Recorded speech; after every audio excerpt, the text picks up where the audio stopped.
भाजपा आमदार सुरेश धसांनी पोलीस अधीक्षकांना आकाचे पत्ते सांगितले। बीडचं संपूर्ण पोलीस दल आकाचं। बीड सरपंच हत्या प्रकरणातील आका लवकरच हाती येतील, सुरेश धस यांचा इशारा।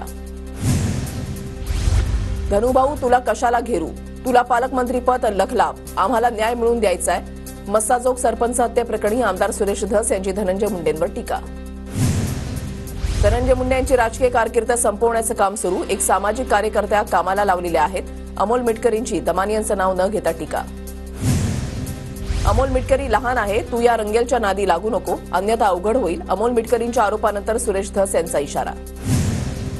सुरेश धस यांच्या मनामध्ये शंका असेल तर त्यांनी आमच्याकडे मांडाव्यात, तपासामध्ये अडचणी येतील असं वक्तव्य करू नये। चंद्रशेखर बावनकुळेंची प्रतिक्रिया, तर सुरेश धस यांच्याशी चर्चा करणार असल्याची प्रतिक्रिया।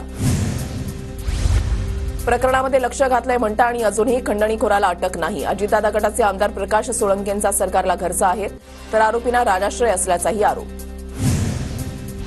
प्राजक्ता माळी सुरेश धस यांच्या विरोधात तक्रार करणार, सूत्रांची माहिती। परळीमध्ये धनंजय मुंडेंकडून इव्हेंट मॅनेजमेंट होत असल्याचं धस यांचं वक्तव्य, प्राजक्ता माळीच्याही नावाचा उल्लेख।